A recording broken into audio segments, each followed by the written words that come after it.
সমষ্টি এবং অন্তর্ফল সংক্রান্ত কিছু অঙ্ক দেখব। সমষ্টি এবং অন্তর্ফল সংক্রান্ত দুটি সংখ্যার যোগফল 23 এবং বিয়োগফল 21 হলে সংখ্যা দুটি কত?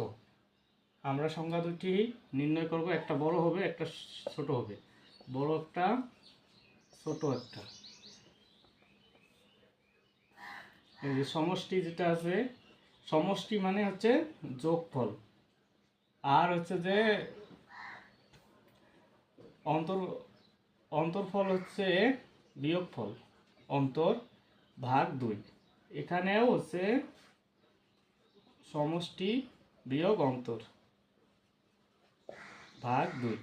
বড় সংখ্যা হলে যোগ হবে, আর ছোট সংখ্যা যদি হয় তাহলে হচ্ছে বিয়োগ হবে। তাহলে আমরা দেখি কি আছে। প্রথমটি 23 আছে, পরেরটি আছে 21 আছে। 2 দিয়ে ভাগ করলে হচ্ছে যে 44, আর 2 এটা হচ্ছে 22। আর ছোট সংখ্যাটি যদি হয় 23 বিয়োগ 21 ভাগ 2, তাহলে হচ্ছে কত হবে? এখানে 2 2 ভাগ করলে 1। অথবা যদি আমরা দেখি যে এই সংখ্যাটি 22 আছে এবং এই 23 করতে কত লাগে? 1 লাগে, তাও হয়ে যাবে। তাহলে বড় সংখ্যাটি নির্ণয়ের ক্ষেত্রে সমষ্টি ভাগ অন্তর্ফল ভাগ 2, আর হচ্ছে যে সমষ্টি যোগ